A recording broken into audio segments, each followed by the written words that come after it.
এমন একটা সময় ছিল যখন বিদেশে টাকা পাঠানো ছিল দীর্ঘ প্রক্রিয়া। ব্যাংকের কাগজপত্র আর রেমিটেন্স চ্যানেলের জটিলতা এই প্রক্রিয়াকে দীর্ঘায়িত করত। তবে আধুনিক প্রযুক্তির ছোঁয়ায় বদলে যাচ্ছে দৃশ্যপট। প্রবাসীদের কাছ থেকে সংগৃহীত অর্থ দেশে পাঠানোর ক্ষেত্রে অনেকেই বেছে নিচ্ছেন শর্টকাট পদ্ধতি, যার পরিচিতি ছাড়িয়েছে ক্রিপ্টো ভিত্তিক হুন্ডি নামে।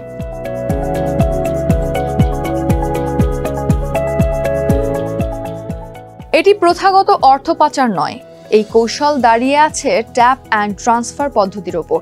মূল ক্রিপ্টো প্ল্যাটফর্মকে কাজে লাগিয়ে হুন্ডিকে করা হয়েছে ডিজিটালাইজড।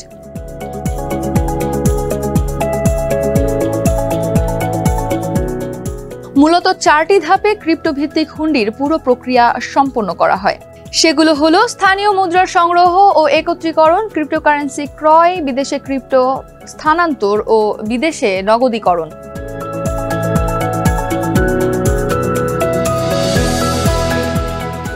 যে ব্যক্তি টাকা পাঠাতে চান তিনি গ্রাহকদের কাছ থেকে নগদ টাকা সংগ্রহ করেন। সংগৃহীত টাকা ব্যক্তিগত বিকাশ, নগদ, রকেটের মতো মোবাইল ফাইন্যান্সিয়াল সার্ভিসেস MFS অ্যাকাউন্টে জমা হয়।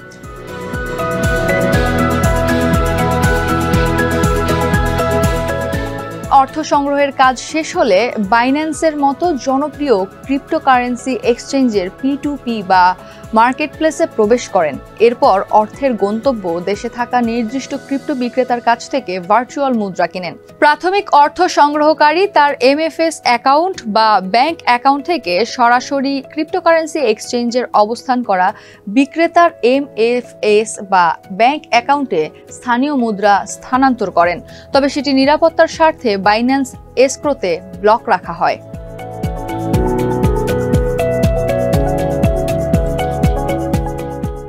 ক্রিপ্টো প্রাপ্তি নিশ্চিতের পর বাইন্যান্স এসক্রো থেকে মার্কিন ডলারের সমতুল্য পরিমাণ অর্থ ক্রিপ্টো সেন্ডারের বাইন্যান্স ওয়ালেটে স্থানান্তর করা হয়।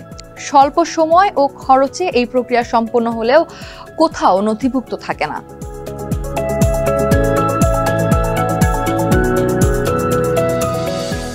বিদেশে অবস্থান করা ক্রিপ্টো গ্রহীতা তার বাইন্যান্স ওয়ালেট থেকে P2P মার্কেটপ্লেসে ক্রিপ্টোকারেন্সি বিক্রি করেন। স্থানীয় ব্যাংক অ্যাকাউন্ট বা MFS এ সংশ্লিষ্ট দেশের মুদ্রা স্থানান্তর করেন তিনি। তার অর্থপ্রাপ্তি নিশ্চিতের পর এসক্রোতে রাখা মার্কিন ডলারের সমতুল্য পরিমাণ অর্থ মুক্ত হয়। ক্রিপ্টো এক্সচেঞ্জ প্রক্রিয়া সহজ হলেও এর সহজলভ্যতাই ক্রিপ্টোকে কোটি কোটি টাকার অবৈধ লেনদেনের প্রধান হাতিয়ারে পরিণত করেছে, যার নেপথ্যে রয়েছে হুন্ডি, জুয়া ও সাইবার চাঁদাবাজির মতো কার্যক্রম। 2014 সালে বিটকয়েন লেনদেনকে অবৈধ ঘোষণা করে বাংলাদেশ।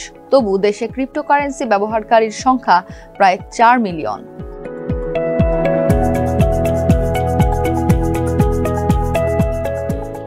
ঢাকা বিশ্ববিদ্যালয়ের ইনস্টিটিউট অব ইনফরমেশন টেকনোলজি IITর পরিচালক অধ্যাপক BM মাইনুল হোসেন বলেন, ক্রিপ্টোকারেন্সিতে টাকা পাঠানো অনেকটাই ইমেইল পাঠানোর মতো, যে কেউ যে কোনো জায়গা থেকে তাৎক্ষণিকভাবে এই প্ল্যাটফর্মে অর্থ স্থানান্তর করতে পারেন।